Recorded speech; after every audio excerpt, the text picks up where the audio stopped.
भगवान कृष्णाच्या चरित्राचा जेवढा लोकांनी खेळ केलाय तेवढा एकाही देवाचा केला नाही महाराज. तुम्ही म्हणाल कसं काय?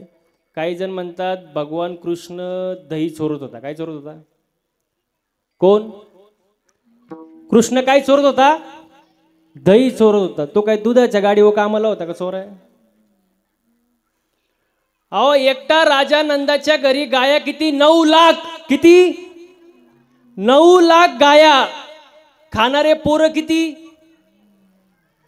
अरे 2च ना, बलराम आणि कृष्ण. मग मला एक सांगा, 9 लाख गायामध्ये एखादी गाय दूध देणारी नसन का? हिंगळजवाडी. 9 लाख गायामध्ये एखादी गाय दूध देणारी असेल ना, मग दही कसा काय चोरण कृष्ण? ज्याच्या घरी 9 लाख गाय तो दही चोरण का? हा बरं, काही जण म्हणतात कृष्ण गवळणी आडवीत होता. काय आडवीत होता? गवळणी. तो का टोलण्या काय होता कामाला? दिसली गवळण टाक दांडग. नाही महाराज, ही चुकीची पद्धत आहे महाराज. बरं मला सांगा, तुम्ही म्हणता ना गवळणी आडवीत होता, सांगा आठवड्याचा 1 दिवस असतो बाजाराचा, बरोबर का नाही? तुमच्या इथं कुठला आहे? हा, सोमवारी तुमच्याकडं बाजार असतो का? असतो ना. मग मला आता खरं खरं उत्तर द्यायचं महिला मंडळ. सोमवारच्या दिवशी बाजाराला शेतातले पिकलेले वांगे बटाटे घेऊन म्हातारी बाई जाती की तरुण पोरगी? बोला बोला बोला. म्हातारी बाया जातात. कोणाची मावशी, कोणाची काकी, कोणाची नानी, कोणाची आजी घेऊन कुठं जाते? बाजारात. हा, मग गोकुळात दूध दही विकायला म्हाताऱ्या बाया जात असतील का कॉलेजच्या पोरी?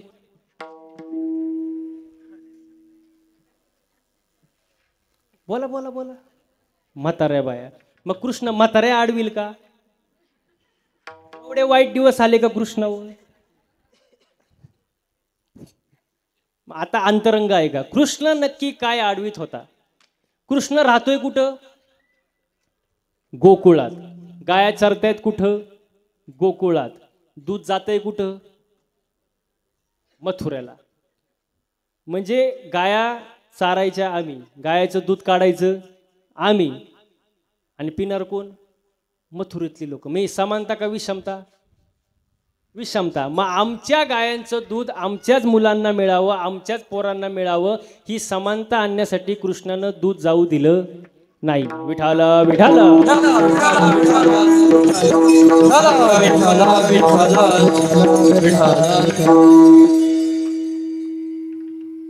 आता दुसरा अंतरंग आहे का? भगवान कृष्णाचं राधेवरचं प्रेम काय सांगावं महाराज. भगवान कृष्णाने बुलेट गाडीवर यावं, कानाला आयफोन लावावा, राधेनं स्कार्फ बांधून रस्त्यावर निघावं, असं होतं का प्रेम? असं प्रेम होतं का? एवढं भंगार? अहो भगवान कृष्णाने जर राधेला पाहिलं आणि आईनं जर आवाज दिला कृष्ण गाईचं दूध काढ, भगवान कृष्णाने राधेला पावन घाई घाई निघावं आणि बैला खाली बसावं. अहो नुसतं बैला खाली बसू नये तर बैलानं सुद्धा दूध द्यावं महाराज. भगवान कृष्ण देते. आताचा किती जिगरी प्रेमवीर असू द्या, किती किती प्रेम करणारा कट्टर प्रेमवीर असू द्या, त्याला म्हणा तू एवढं एकच काम कर, तुझ्या प्रियसीला बघ आणि बस बैला खाली. बैल फक्त जर्सी पाहिजे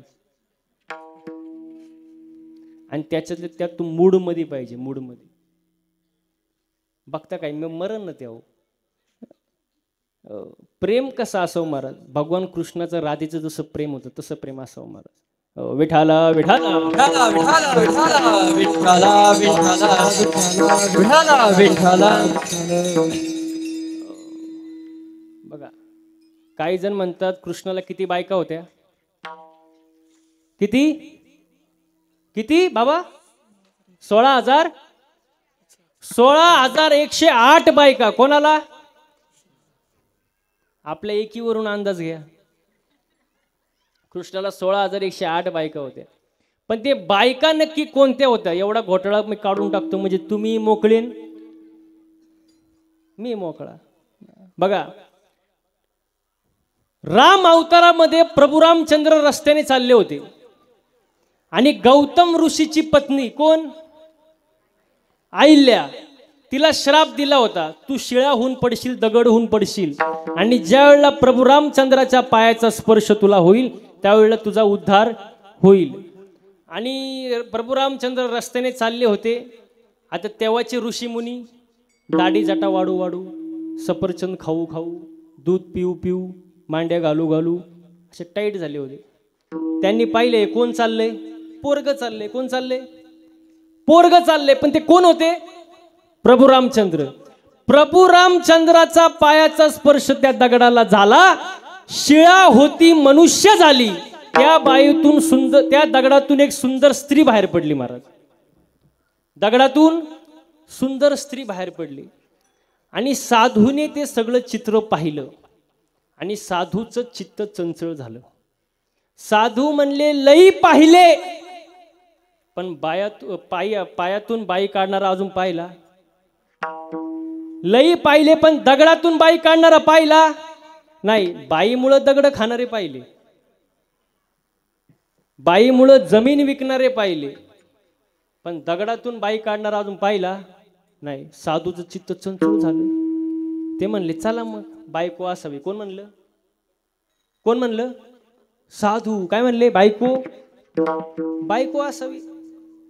मग त्यांनी विचार केला आपल्याला कशी बायको पाहिजे, गोरी, हेकणी, जाडी. त्या पद्धतीने त्यांनी दगड गोळा करायला सुरुवात केली. ज्याला अशी जाडी बायको पाहिजे त्यांनी गोटाड घेतलं, ज्याला गोरी बायको पाहिजे त्यांनी गोनभर गारा घेतल्या, आणि ज्याला आपली दुबळी शकाटा पाहिजे त्यांनी चिपा घेतल्या दगडाच्या. ज्याच्या त्याचा मापाचा दगड ज्याच्या त्याच्या हातात, आणि निघाले कुठं, प्रभू रामचंद्राकडं. आता लक्ष्मणाने पाहिलं, म्हणले माझ्या भावाने एवढं दुःख सहन केलं, एवढं त्रास सहन केले, तरी साधू ऋषी मुनी दगड घेऊन आले, नक्की मारायलाच आले. लक्ष्मण जागेवर ताईट झाला मार. पण प्रभू रामचंद्र म्हणाले येऊ दे, त्यांचा आजार मला कळालाय, येऊ दे त्यांना. आले सगळे साधू उभे राहिले. प्रभू रामचंद्र म्हणाले बोला. आता यांच्या हातात दगड, धड खाली ठेवता येईन आणि तोंडाने सांगता येईन बायको पाहिजे. हा त्याला चिमटा घेईल, तो त्याला चिमटा घेईल. तो म्हणायचा तू बोल, तो म्हणायचा तू बोल. पण त्याच्यात एक मुरलेला साधू होता, मुरलेला. तो म्हणला देवा आमचं काहीच दुखणं नाही, फक्त तुमचा पाय तेवढा दगडाला लावा, विषय संपला. पाय तेवढा दगडाला लावा, विषय संपला. पण प्रभू रामचंद्र मर्यादा पुरुषोत्तम आहे, ते म्हणले कारण सांगा. तो त्यातला एक साधू म्हणला कारण सांगण्यासारखं नाही, पण तुम्ही विचारताय म्हणून सांगतो, आम्हाला एकालाही बायका नाही. प्रभू रामचंद्र म्हणाले पटलं. आता लोक माझ्याकडे काय मागतात, तुम्ही साधू असून बायका मागता. अरे लई बायका पाहिजे ना, बायका मिळणार नाही, व्हावं लागल. मी राम अवतार संपून कृष्ण अवतार घेतोय, त्याच्यामध्ये तुम्ही श्रुती गवळणी म्हणून जन्माला याल. म्हणजे राम अवतारातील ऋषी मुनी, कृष्ण अवतारातील गवळणी, आणि आत्ताचे पंढरीचे वारकरी. विठ्ठला विठ्ठला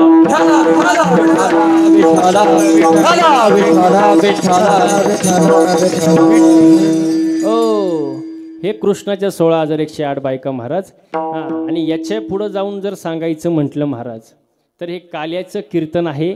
काल्याच्या कीर्तनाला सुरुवात झाली, नीट लक्ष देऊन ऐका. काला,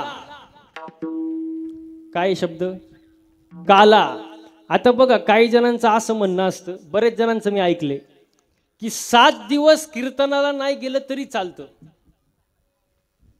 पण काल्याच्या कीर्तनाला गेलं तर तेवढंच पुण्य भेटतं. बरोबर आहे का नाही? तुम्हाला हे सांगितलं कोणी, किंवा कुठल्या ग्रंथात लिहिले ते तरी दाखवा मला. बघा तुम्हाला एक उदाहरण देऊन सांगतो, मग तुम्हाला पटेल. 29 दिवस काम केल्यानंतर 30 तारखेला आपल्याला पगार भेटतो, नाही तर पगार भेटत. 29 दिवस घरी झोपला आणि 30 तारखेला पगार घ्यायला गेल्यावर कोण पगार देईन? मग तिथं जसं ॲडजस्ट होत नाही तसं इथं पण ॲडजस्ट होत नाही. 7 दिवस ज्याला लागल तशी सेवा करायची महाराज. कोणी ज्ञानदान करायचं, अन्नदान करायचं, हो साफसफाई करायची, कीर्तनाला बसायचं, कथेला बसायचं, ज्याला जसं जमल तशी सेवा करायची. आणि नाही सेवा करता आली तर 7 दिवस सप्त्यात काड्या करायच्या. ही सुद्धा काही जणांना सेवाच वाटते महाराज आजकाल. बघा मी नेहमी एक वाक्य सांगतो, 10 मांजरे आडवे जाऊ द्या, तुमचं काम 100% होणार. एक माणूस आडवा जाऊ द्या, चालू असलेला कार्यक्रम बंद पडणार.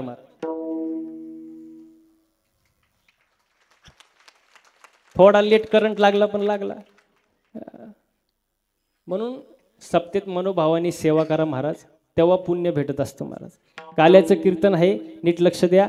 काला का आला, 84 लक्ष योनी फिरून तुला मनुष्य जन्म मिळालाय. हा मनुष्य जन्म कशासाठी मिळाला हे समजून घेण्यासाठी काला. विठाला विठाला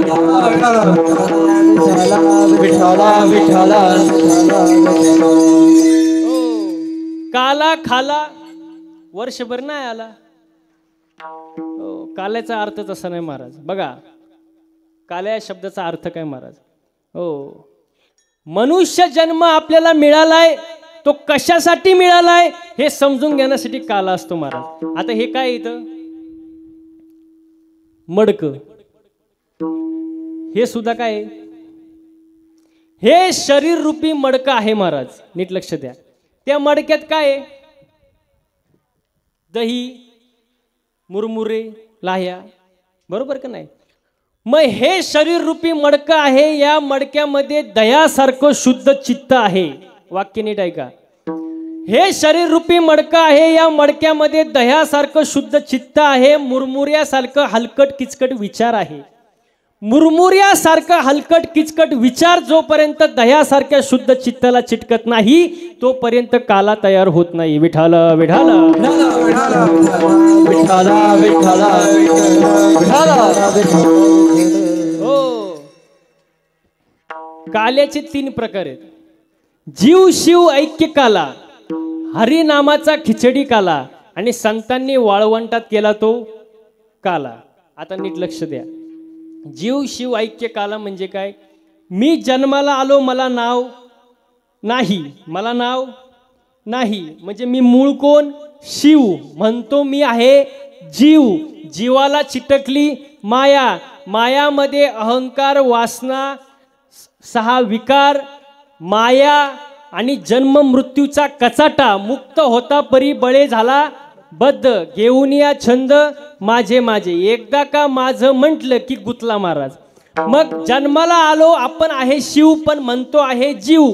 जीवाला शिवाची प्राप्ती करून देणे म्हणजे जीव शिव ऐक्य काला. दुसरा आपला चालू आहे तो हरिनामाचा खिचडी काला. आणि तिसरा साधू संतांनी जो वाळवंटात केला तो काला. विठाला विठाला विठाला विठाला विठाला विठाला. हो, काल्याचं कीर्तन महाराज नीट लक्ष देऊन ऐका फक्त. हो, काला समजून घेणं फार महत्वाचं आहे महाराज.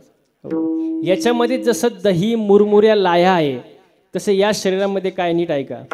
या शरीरामध्ये 4 वाण्या, 4 मुक्त्या, 5 ज्ञान इंद्रिय, 5 कर्म इंद्रिय, शिवाय 36 तत्वांचं शरीर आणि त्यात भगवान आहे. मग हा काला समजून घ्यायचं. कीर्तनाला सुरुवात आता नीट लक्ष द्यायचं महाराज. भगवान अर्जुनाला उपदेश करतात गीतेमध्ये, ज्या वेळेला धर्मावर ग्लानी येते, यदा यदा ही धर्मस्य ग्लानिर्भवती भारत, ज्या वेळेला धर्मावरती ग्लानी येते तेव्हा तेव्हा मी अवतार घेत असतो महाराज. नवे नवे साधू संत सुद्धा वर्णन करतात. काय करतात नीट लक्ष द्या. धर्म रक्षावया अवतार घेसी, धर्म रक्षावया अवतार घेसी, धर्म रक्षावया अवतार घेसी, धर्म रक्षावया अवतार घेसी, धर्म रक्षावया अवतार, धर्म रक्षावया अवतार, धर्म रक्षावया अवतार, धर्म रक्षावया अवतार, धर्म रक्षावया अवतार, धर्म रक्षावया अवतार घेसी. हे आपुल्या पाळीशी बसताना, आपुल्या पाळीशी बसताना, आपुल्या पाळीशी बसताना अंबरूषीसाठी जन्म सोसिये, अंबरूषीसाठी जन्म सोसिये. आपल्या पाणीची बंदर आपल्या पाणीची बंदर आपल्या पाणीची मनुष्याची जन्म सोसिये मनुष्याची जन्म सोसिये जन्म सोसिये धर्मरक्षवया अवतार घेसे आपुल्या पाळीशी भक्तजना. ज्या वेळेला धर्मावरती ग्लानी येते त्यावेळेला देवाला अवतार घ्यावा लागतो. पण याचं पुढचं वाक्य नीट ऐका. ज्या वेळेला पाप वाढतं, ज्या वेळेला पाप वाढतं त्यावेळेला सर्वात जास्त त्रास जर कोणाला होत असेल तर पृथ्वी मातेला होत असतं. महाराज धरणीसी झाले त्याचे धरणीसी झाले धरणीसी होये झाले धरणीसी होये पापी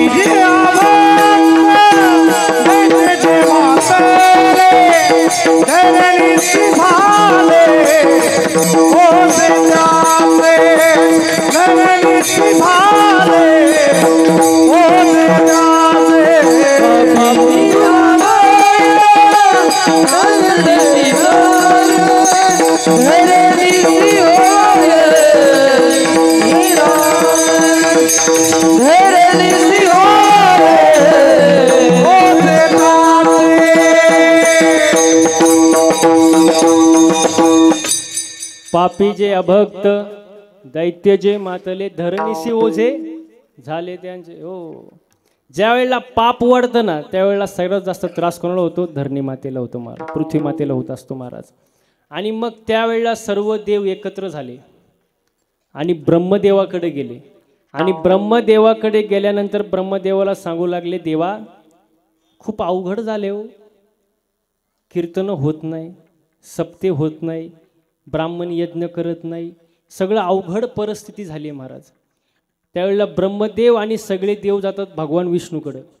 आणि भगवान विष्णूकडे गेल्यानंतर त्यांची स्तुती करतात महाराज. शांताकारम भुजगशयनम पद्मनाभम सुरेशम श्री अनंत मधुसूदना पद्मनाभा नारायणा जगव्यापका जनार्दना आनंद गणा अविनाश. एवढं सुंदर वर्णन केल्यानंतर भगवान विष्णू प्रसन्न होतात आणि अवतार घ्यायचं ठरवतात महाराज. आता पक्ष स्थापन करायचं म्हटल्यानंतर 30-40 आमदार तरी सोबत पाहिजे, तेव्हा पक्ष स्थापन होतो. मग भगवान विष्णू गेले शेष देवाकडं आणि म्हणू लागले, चला आपल्याला अवतार घ्यायचा आहे. शेष भगवान म्हणाले, मी कोणाच्याही नादी लागन पण तुमच्या नादी लागणार नाही. का? मागच्या वेळेस तुमचं ऐकलं, माझ्यासारखा त्रास कोणी काढला नाही. खरा वनवास जर कोणाला घडला असेल तर लक्ष्मणला म्हणाला. मग भगवान विष्णू म्हणाले, असं करा, यावेळेस तुम्ही मोठे व्हा. आणि ठरलं महाराज अवतार घ्यायचं महाराज. इकडं सर्वांना माहिती आहे, कंसाची लाडकी बहीण कोण? देवकी. कोणाला दिली? वसुदेवाला. हो, आणि मिरवणूक निघाली थाटा माटात आणि त्यावेळेला आकाशवाणी झाली. आकाशाची वाणी सांगे सकळाशी, आकाशाची वाणी सांगे सकळाशी,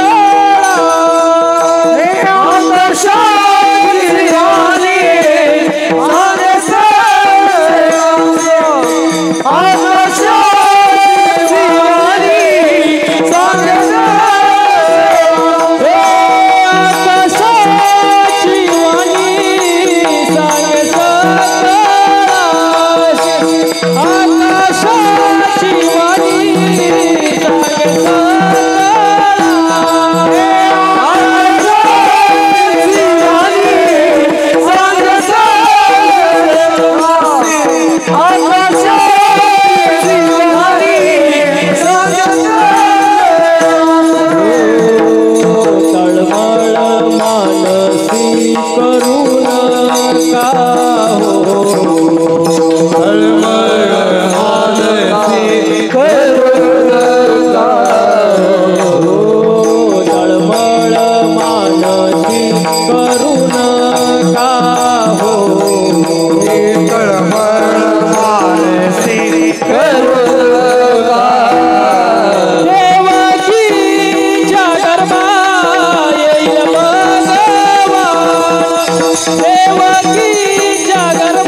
आकाशाची वाणी सांगे सकळासी, तळमळ मानसी करू नका.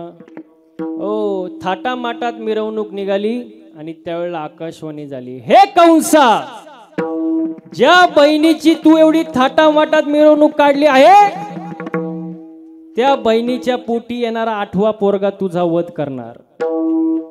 आता बसलेले मंडळी पटकन उत्तर द्यायचं. बहिणीचा पोरगा आपला मर्डर करणार म्हटल्यानंतर भाऊ बहिणीला काय पैठणी घेईल काय? काय करील? अहो कंस होता महाराज, घेऊन या खडग मारा या धावला,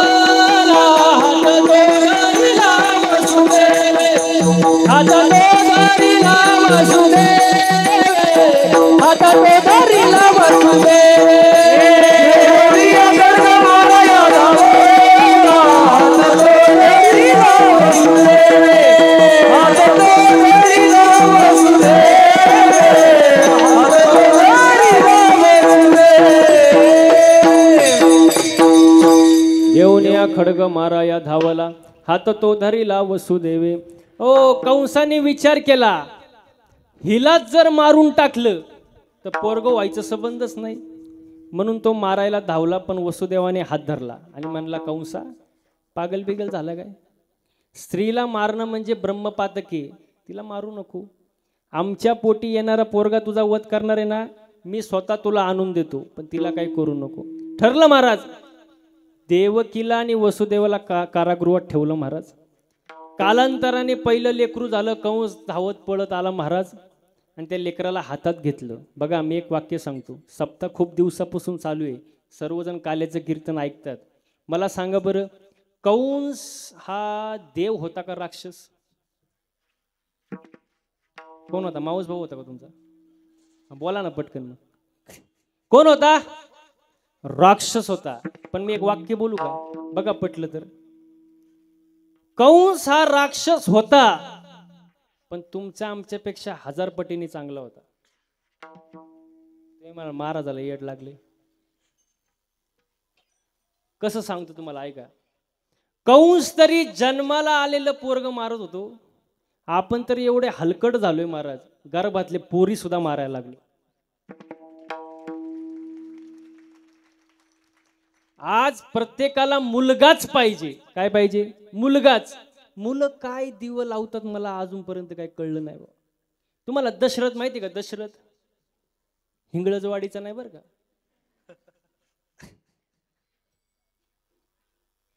प्रभू रामचंद्रांचे पिता दशरथ माहिती आहे ना. दशरथ राजेला 4 मुलं होते, राम, लक्ष्मण, भरत, शत्रुघ्न. पण शेवटच्या वेळेला पाणी पाजायला एक सुद्धा जवळ नव्हतं. मग आताच्या दशरथाने असं विचारच कशाला करायचा की आपले पोरं आपल्याला पाणी पाजतील. आज बघा मी नेहमी एक सांगतो, वाक्य पटलं तर बघा. मुलगी ही दुसऱ्या घराची धन असते महाराज, दुसऱ्याच्या घरातली धन असते. पण मुलगी ही दोन्ही कुळाचा उद्धार करते महाराज. तुम्ही आतापर्यंत ऐकलं असेल, मुलगा कुपुत्र, पण मुलगी कधीच कुपुत्री नसते महाराज. हो, ती दोन्ही कुळांचा उद्धार करते. आज प्रत्येकाला मावशी हवी आहे, आई हवी आहे, आजी हवी आहे, बायको हवी आहे, पण त्यासाठी अगोदर तुम्हाला मुलीला जन्माला घालावं लागेल. ज्या वेळेला मुलगी जन्माला येईल त्यावेळेला ती कोणाची तरी आई होईल, कोणाची तरी मावशी होईल, कोणाची तरी चुलती होईल, कोणाची तरी बायको होईल. याचा आपण गांभीर्याने विचार केला पाहिजे. विठाला विठाला विठाला विठाला विठाला विठाला विठाला विठाला विठाला. ओ सर्वांना चरित्र माहितीये. कंसाने किती मारले? 6 मारले महाराज. 6 कंसाने मारले. 7वा जो गर्भ योगमाया नेत आश्चर्य करीत जगा माझी. आणि 8व्याची तयारी चालू झाली. 8व्याची सुंदर तयारी चालू झाली महाराज. देवकीच्या चेहऱ्यावर अविलक्षण तेज दिसत होतं, कारण गर्भात कोण होतं? देव होतं महाराज. देवकीचे तेज दिसे जैसा सूर्य, कंसाचे हृदय जळत. कंसाचं हृदय जळत होतं महाराज, कारण कितवं पोरग होतं? 8वं. कोण होता? देव होता महाराज. हो. आणि बघा 8वं पोरग तयार झालं महाराज. 8 वर्षाची मूर्ती देवकी मातेसमोर उभी झाली आणि उभी झाल्यानंतर आई म्हणली सोडा सोडा मिठी, लपवा लपवा जगजेटी, जनी कंसाशी कळील माझ्या बाळाशी मारेल. लपवा. देवकी म्हणले कृष्णाला लपवा, कंसाला जर कळालं तर ह्याला मारून टाकेल. पण कृष्ण कसा होता तुम्हाला सगळ्यांना माहिती आहे. तो आल्या आल्याच म्हणला mummy you do not take any tension. Tension बिन्शन घ्यायचं मी हू ना, अजिबात टेन्शन घ्यायचं नाही. मी इथं मरायला जन्माला नाही आलो, मी मारायला जन्माला आलोय. फक्त एक कर, मला इथं ठेवू नको, मला कुठं नाही. नंदाच्या घराला मदने गोकुळाला, मदने गोकुळाला, मदने गोकुळाला.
मला इथं ठेवू नको, मला कुठं नाही.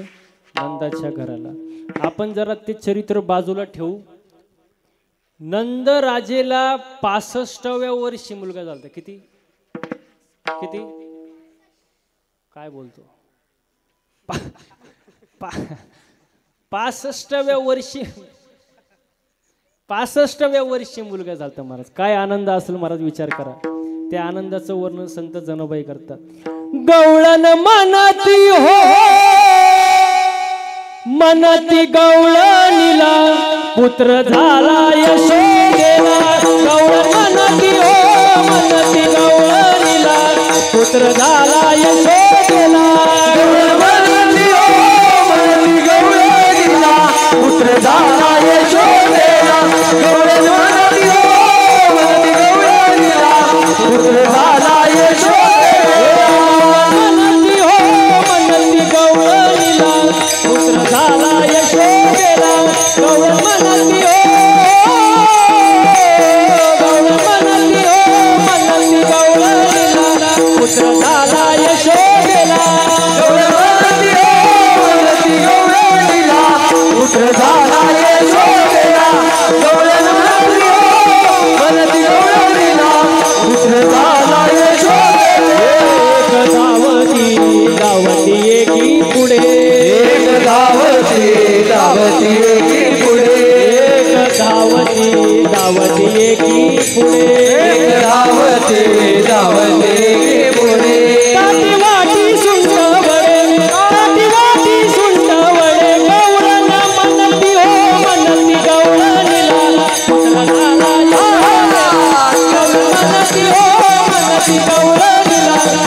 गवळण मनती हो मनती गवळणीला पुत्र झाला यशोदेला. एकदम सुंदर असं वातावरण महाराज. कारण कोण आलं होतं? भगवान कृष्ण आले होते महाराज. गोकुळीच्या सुखा अंतपार नाही लेका, बाळकृष्ण नंदा घरी आनंदल्या नरनारी गुडिया तोरणे करती गता गाती गाणे. सुंदर असं वातावरण महाराज. पण गोकुळात आनंद होता, पण मथुरेत कृष्ण गोकुळी जन्माला दुष्टा थरकाप सुटला. ओ कंसाला जशी बातमी मिळाली महाराज, कंसाने मीटिंगच घेतली. सगळ्यांना बोलून घेतलं, मीटिंग घेतली. मीटिंग मध्ये सांगितलं, जो कोणी माझ्या दुश्मनाला मारेल त्याला अर्ध राज्य बक्षीस. पहिला इडा उचलला कोणी? पुतनानी. पुतना आली, पुतना म्हणली, हातभर पोराला मारण्यासाठी अर्ध राज्य कशाला पाहिजे? मैं फ्री में करके देगी, फ्री मध्ये करून देणार मी. हो, एवढंसं पोराला मारायला अर्ध राज्य? अजिबात नाही, फ्री मध्ये करून देणार तुमच्यासाठी. ठरलं महाराज. निघाली पुतना. पुतना निघाल्यानंतर यशोदाकडे गेली. यशोदाला म्हटली, काय यशोदे, पोरग जन्माला आलं, मला सांगितलं नाही. ती म्हणली, अगं गडबडीत होती, विसरले मी. बरं बरं असू दे, काय हरकत नाही. आता कुठे? झोपलंय आतमध्ये. कृष्ण कसा आहे तुम्हाला माहिती आहे, लागलं ना रडायला, जोरा जोरात रडायला लागलं. पुतना गेली आतमध्ये. आता याच्यात एवढं सुंदर वर्णन आहे महाराज, पण आपल्याकडे टाइम कमी आहे, तर मी सांगतो. पुतनेनं ज्या वेळेला भगवान कृष्णाला पाहिलं, पुतना ज्या भावनेने आली होती ती भावनाच पुतना विसरून गेली. पाहिला पाहिला नंदाचा नंदन, पाहिला पाहिला नंदाचा नंदन, पाहिला पाहिला नंदाचा नंदन, पाहिला पाहिला नंदाचा नंदन. तेने वेदियल मन, तेने वेदियल मन, तेने वेदियल मन, तेने वेदियल मन, तेने वेदियल मन, तेने वेदियल मन, तेने वेदियल मन, तेने वेदियल मन, तेने वेदियल मन, तेने वेदियल मन. पाहिला पाहिला नंदाचा नंदन, पाहिला पाहिला नंदाचा नंदन, पाहिला पाहिला नंदाचा.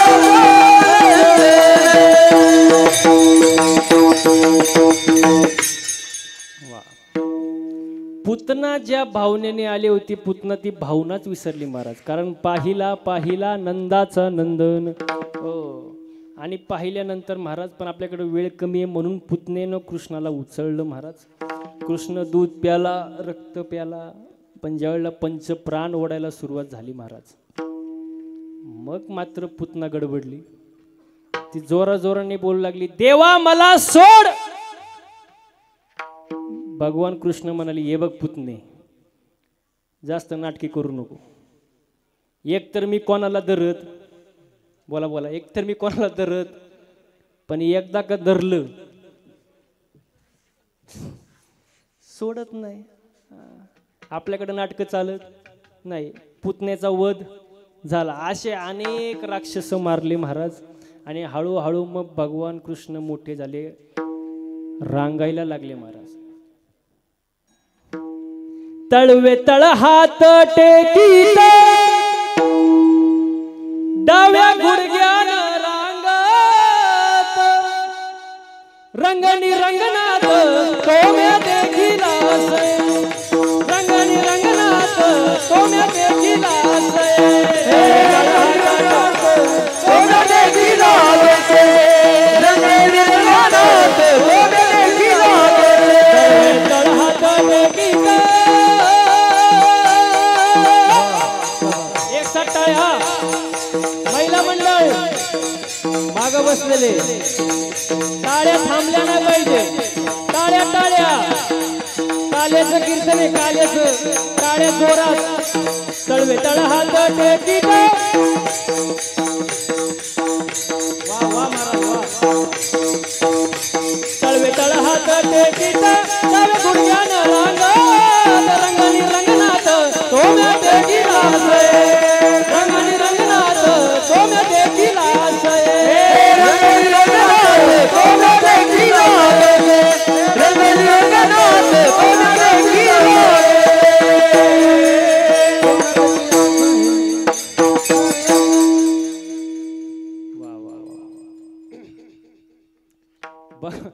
भगवान कृष्ण हळूहळू रांगायला लागला आणि रांगायला लागल्यानंतर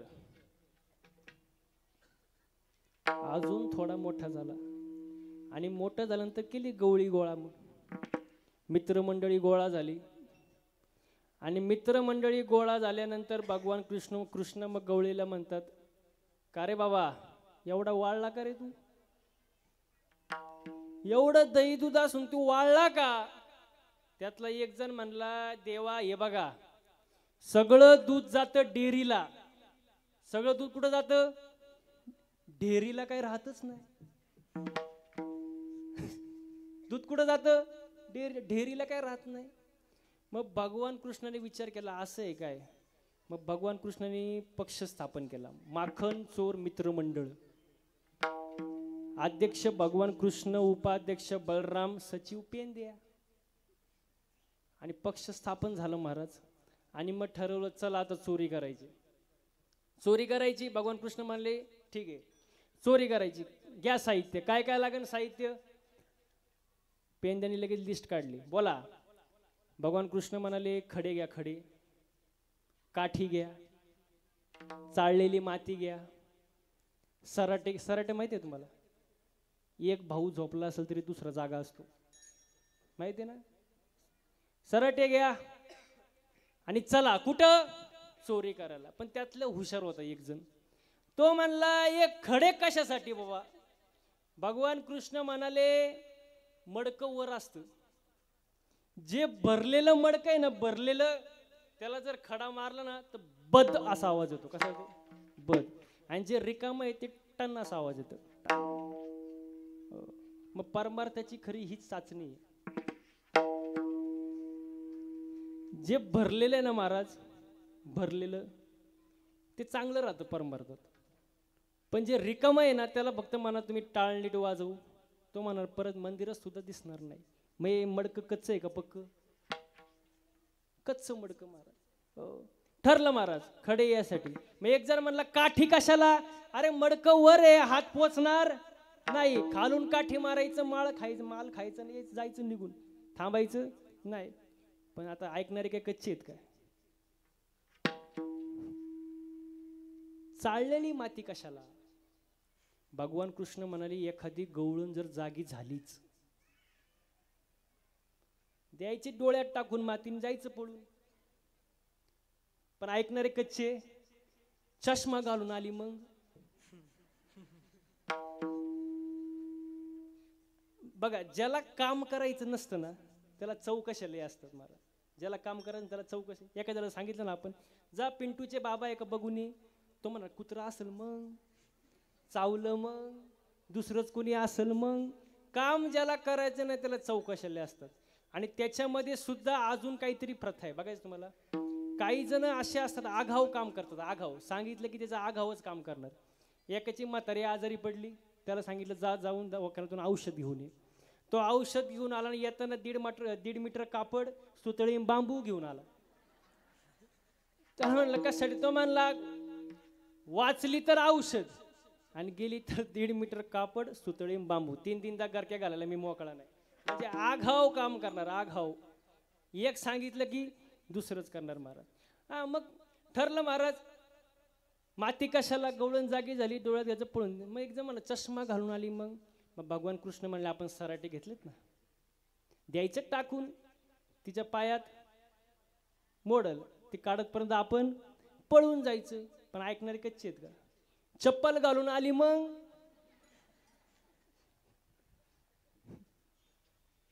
भगवान कृष्ण म्हणले तुम्ही चोरीच करू नका तुमच्याच्यानी होणार सुद्धा. अहो संशय महाराज, म्हणून संशयाहुनी थोर अनेक पापे नाही घोर. ज्याच्या मनात संशय त्याचं काही होऊ शकत नाही. भगवान कृष्ण म्हणाले तुम्ही चोरी करू नका, जे काय करायचं ते मी करतो, फक्त तुम्ही एक करा, माझ्या मागे या. याले तरी अरे लागे हो, याले तरी अरे लागे हो, याले तरी अरे लागे हो, याले तरी अरे लागे हो, याले तरी अरे लागे हो, याले तरी अरे लागे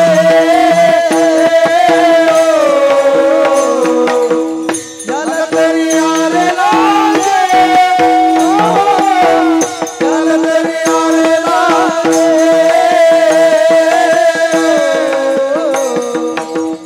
याले तरी अरे लागे हो, याले तरी अरे लागे हो, याले तरी अरे लागे हो, याले तरी अरे लागे हो,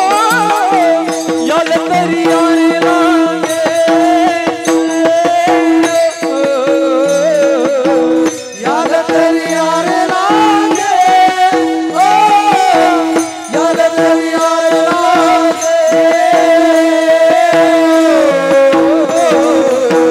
याले तरी अरे लागे हो, याले तरी अरे लागे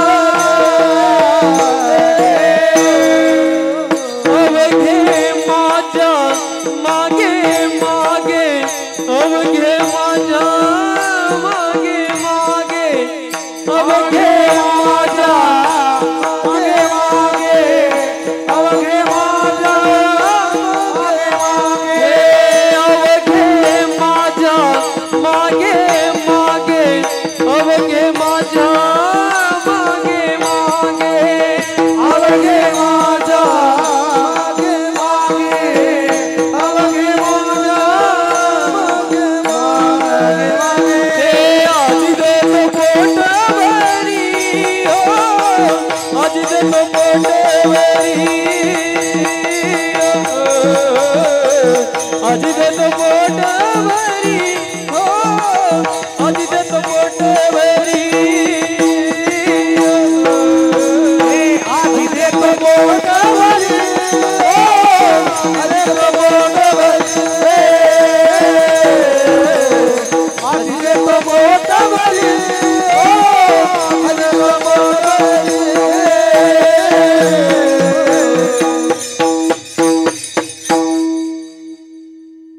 याल तरी यारे लागे अवघे माझ्या मागे मागे. भगवान कृष्ण म्हणाले एक करा, कुठे या, माझ्या माग या. अवघे, अवघे म्हणजे काय, कायेन वाचेन मनानं कुठं या, माझ्या माग या महाराज. आणि जर तुम्ही माझ्या माग आलात तर मी किती देईल, आजी देतो पोट भरी. हो तुम्हाला पोट भर देईन. आता मुद्दा त्याच्यामध्ये असा आहे, आपलं पोट कधी भरते का महिला मंडळ. जन्माला आल्यापासून आपण काय करतोय, नुसतं खातोय, पोट भरते का, भरते हो भरते का, असं बोला ना. पोट भरत नाही, किती खाल्लं तरी भरत नाही, पण एकाचं पोट भरते महाराज. तुम्ही म्हणाल कसं काय, ज्यांनी गोपाळ हृदयामध्ये साठवलंय, साठविला हरी साठविला हरी साठविला हा साठविला हरी हृदय मंदिरे हृदय मंदिरे हृदय मंदिरे हृदय मंदिरे हृदय मंदिरे हृदय मंदिरे साठविला हृदय मंदिरे हृदय मंदिरे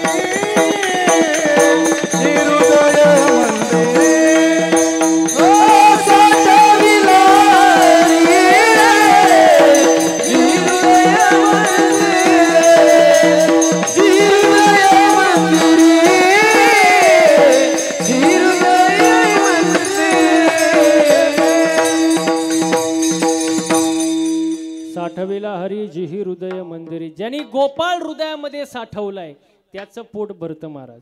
हो, त्याची सरली येर झार झाला सफळ व्यापार. हरी आला हाता मग कैची भय चिंता. हो, मग आजी देतो पोट भरी किती पुरे म्हणाल तोरी. जोपर्यंत पुरं म्हणत नाही तोपर्यंत पोट भरून देणार. फक्त तुम्ही एक पथ्य पाळायचं. एक पथ्य पाळायचं काय? हळूहळू चला. हो, माझ्या माग यायचं, सगळ्यांनी यायचं आणि एक पथ्य पाळायचं काय? हळूहळू चला. आणि पुढं काय? कोणी कोणाशी न बोला. हो, बोलू नका, बोलू नका. हळूहळू चला. आणि कुठं या? माझ्या माग या. आणि माझ्या मागाला तर मी किती देईन? आजी देतो पोट भरी पुरे म्हणाल तोवरे. विठोबा रखुमाई, विठोबा रखुमाई, विठोबा रखुमाई, विठोबा रखुमाई, विठोबा रखुमाई, विठोबा रखुमाई, विठोबा रखुमाई, विठोबा रखुमाई, विठोबा रखुमाई, विठोबा रखुमाई.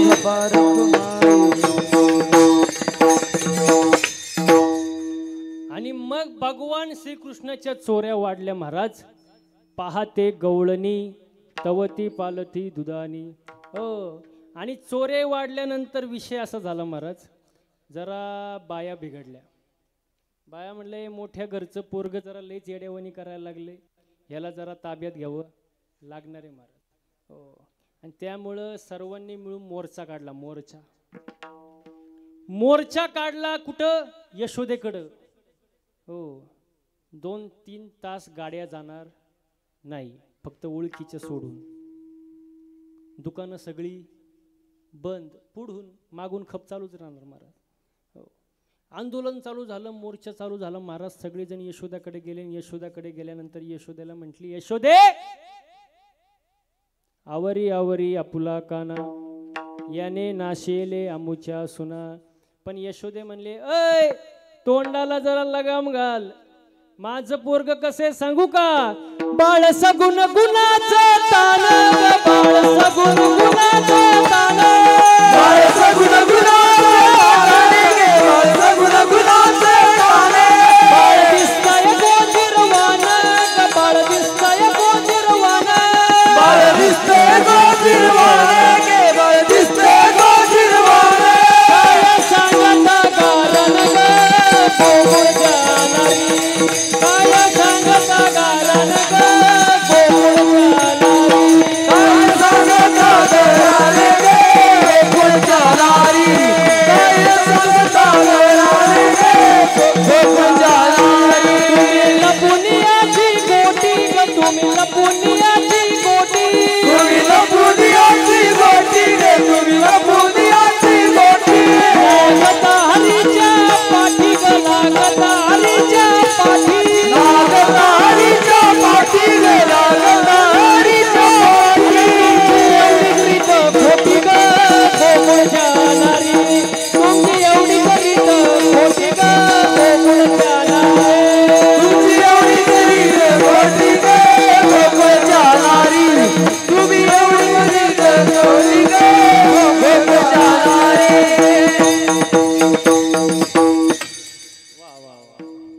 हो, यशोदा म्हणली तोंडाला जरा लगाम घाला, माझा कृष्ण तसा नाही महाराज. आता असं म्हटल्यानंतर जरा बाया अजून बिघडल्या. धरूनच आणून दाखवीन तेव्हाच तुला सांगेल. भगवान कृष्ण म्हणाला, घ्या याचा फोन नंबर लिहून. एक तर म्हणली माझ्या घरी येऊनच बघ. भगवान कृष्ण म्हणाले, मी अशा कोणाच्याही घरी जात नाही. जिच्या घरी जायचे तिच्या गळ्यात माळ पाहिजे, तिच्या गळ्यात माळ पाहिजे. हो, 50 लाखाच्या बंगल्यामध्ये एखादा तरी ग्रंथ पाहिजे, तेव्हा मी जात असतो, असं कुठेही जात नाही. आणि एक दिवस त्या गवळणीने कृष्णाला धरलं महाराज. आणि कृष्णाला धरल्यानंतर त्याला चालवलं वडी. चल तुझ्या ऐक, चल तुझ्या ऐक. तुझ्या आई तरी नाकाने कांद सुलती, तुझ्या आई तर काही बोलून देत नाही. चल तू ऐक. भगवान कृष्ण म्हणाले धरलंय ना माझी काय अडचण नाही, चल. तिने चालवलं वडीत, चल तू ऐक, चल तुझ्या ऐक, चल तुझ्या ऐक, चल तुझ्या ऐक. मध्ये गल्लीत आला आणि गल्लीत आल्यानंतर पुढून तिचा नवरा येत होता. तिचा नवरा येत होता, हिने चालवलं याला वडीत, चल तू ऐक, चल तुझ्या ऐक. तुझी आई तर लई नाकाने कांद सोलती, तुझी आई तर मला बोलून देत नाही, आता तुला धरले, चल तुझ्या ऐक. भगवान कृष्णाने काय केलं, हळूच त्याचा हात काढून घेतला आणि नवऱ्याचा दिला गुतून.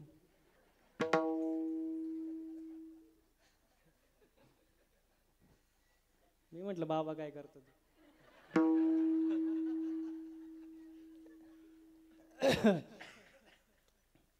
तिला नवऱ्याचा हात गुतून तिने चालवलं वडीत, चल तू ऐक, चल तुझ्या ऐक. तुझ्या आई लई नाकाने कांद सोलती, चल तुझ्या ऐक, चल तू.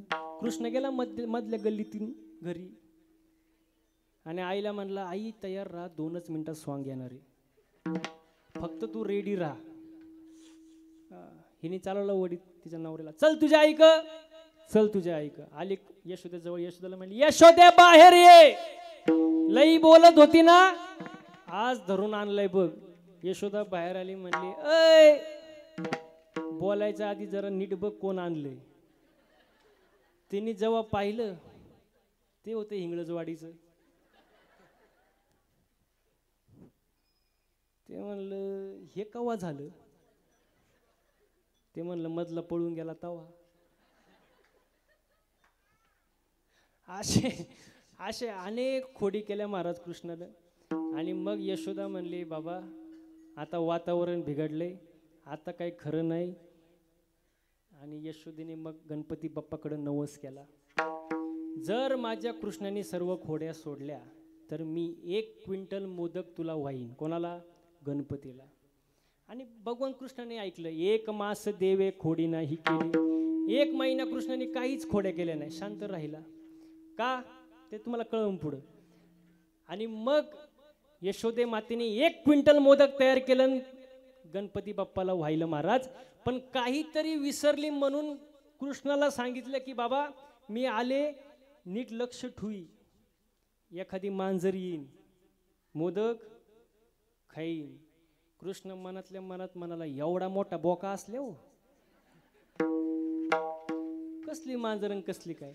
यशोदा गेली, यांनी बाया माग सारल्या आणि सगळे मोदक खाऊन टाकले महाराज. मग यशोदा म्हणली, बाबा तू आता घरी थांबायचं याचा राहिला नाही, तू घरी थांबू नको, तू कुठं जा. रे तुम्ही गाया घेऊन सारे गोपाळ रानात या. तुम्ही गाया घेऊन सारे गोपाळ रानात या, या या. तुम्ही गाया घेऊन सारे गोपाळ रानात या. अरे तुम्ही गाया घेऊन सारे गोपाळ रानात या. तुम्ही गोपाळ रानात या. तुम्ही गोपाळ रानात या.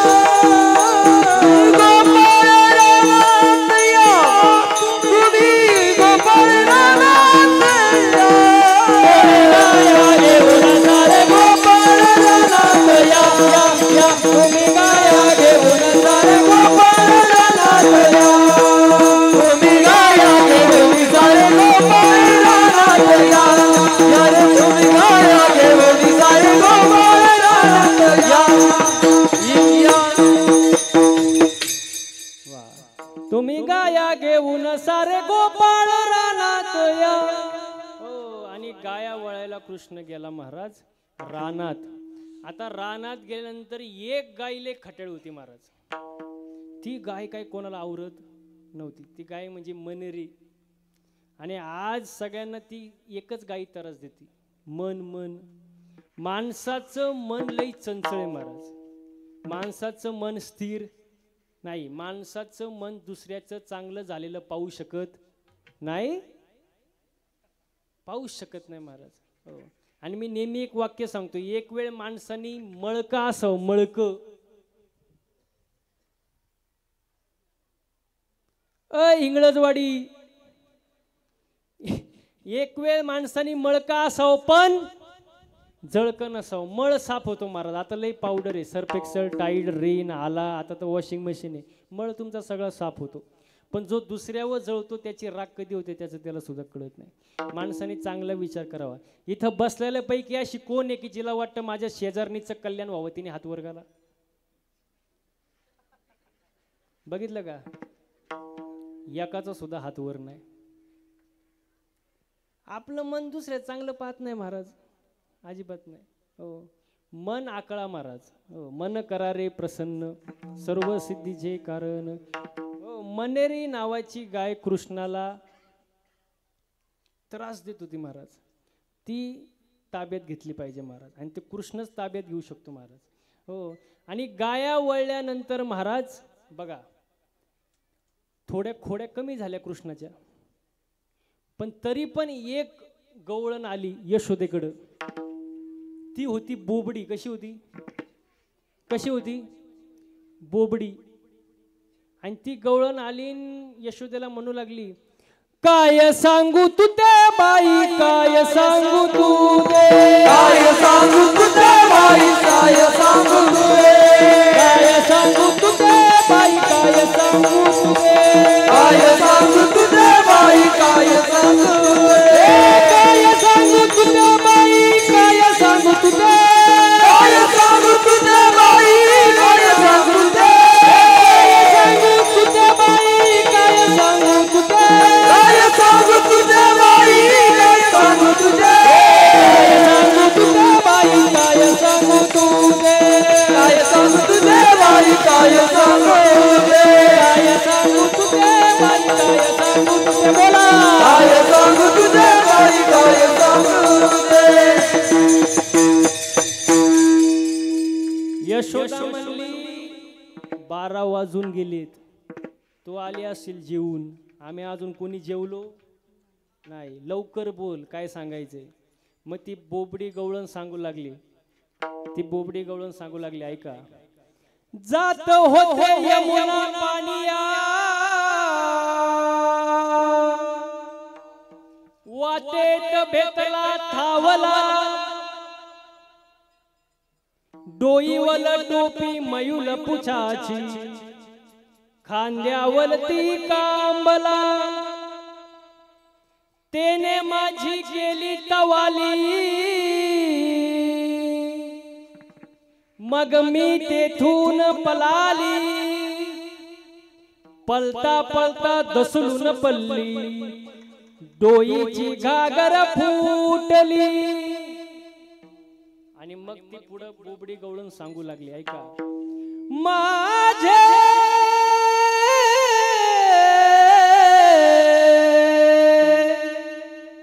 घुलगे फुटले, मग मी ललत बसले, तिकडून आले शालंग पाणी, मला पोटाशी धरले.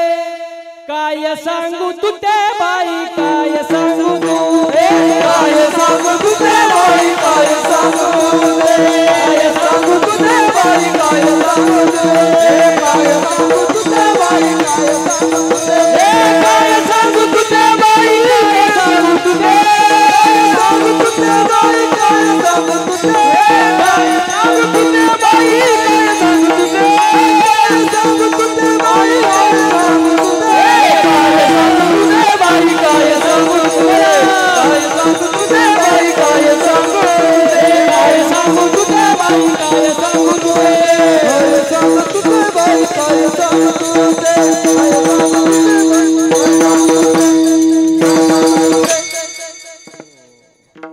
अशा प्रकारे महाराज तक्रारी झाल्या, खोड्या झाल्या, गाया वळल्या, सगळे गवळी दमले. म्हणले कृष्ण आता बास, आम्ही थकलोय, आता काहीतरी याची सोय कर. 12 वाजून गेले, सकाळपासून काही खाल्लं नाही, किती वेळ आता काम करायचं. मग सगळ्यांनी आपल्या शिदोरी सोडल्या महाराज. आणि शिदोरी सोडल्यानंतर बघा सगळ्यांनी सार सार याचं सेवन करायचं आणि आसाराचा त्याग करायचा. हे झालं शिदोरीबद्दल. पण याचा अंतरंग काय, जे विकार आहे त्या विकाराचा त्याग करायचा, त्याचं ग्रहण करायचं नाही. अभंगाचं शेवटचं तुका म्हणे सांगटे